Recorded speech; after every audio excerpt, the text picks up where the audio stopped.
রংপুর, ময়মনসিংহ, সিলেট, চট্টগ্রাম বিভাগের কোথাও কোথাও আরও 2 দিন ভারী থেকে অতি ভারী বৃষ্টির আভাস দিয়েছে আবহাওয়া অধিদপ্তর। এদিকে টানা বৃষ্টিতে বেড়েছে তিস্তা, গোমতী ও চেল্লাখালী নদীর পানি।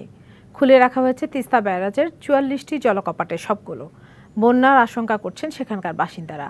এদিকে বান্দরবান ও রাঙামাটিতে পাহাড় ধস ও বন্যার শঙ্কায় খোলা হয়েছে আশ্রয় কেন্দ্র। টানা বর্ষণে লালমনিরহাটে তিস্তা নদীতে পানি বিপদসীমার 30 সেন্টিমিটার নিচ দিয়ে বইছে।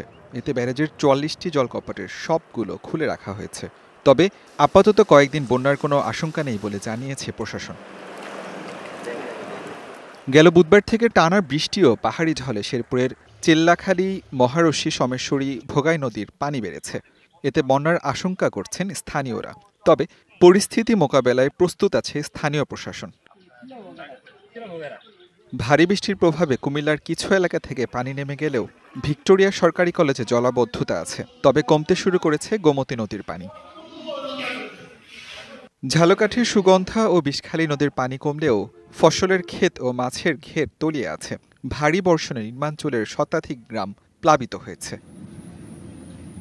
নগদ পেমেন্টে 500 টাকা পর্যন্ত ক্যাশব্যাক আর লেনদেনে প্রতিদিন ডিপ ফ্রিজ এবং ঘন্টায় ঘন্টায় এসি, টিভি সহ দারুণ সব গিফট। বান্দরবানে সকাল থেকে থেমে থেমে বৃষ্টি হচ্ছে। ভারী বৃষ্টিপাতের কারণে ভূমিধসের আশঙ্কা দেখা দিয়েছে। পাহাড় ধস ও বন্যার আশঙ্কায় বিভিন্ন স্থানে খোলা হয়েছে 220টি আশ্রয় কেন্দ্র। মাঝারি ও ভারী বৃষ্টি হচ্ছে রাঙামাটিতে। দেখা দিয়েছে পাহাড় ধসের শঙ্কা। খোলা হয়েছে 267টি আশ্রয় কেন্দ্র। বন্ধ রাখা হয়েছে নৌযান চলাচল।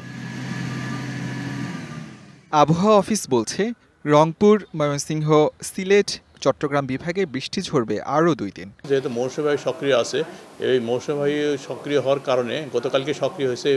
এই সক্রিয় হওয়ার কারণে অনেক জায়গায় বৃষ্টি হচ্ছে। বিশেষ করে আপনার সিলেট বিভাগের অনেক জায়গায় অতি ভারী বর্ষণ হয়েছে। এই বৃষ্টিটা আগামী আরও 2 দিন কন্টিনিউ করবে।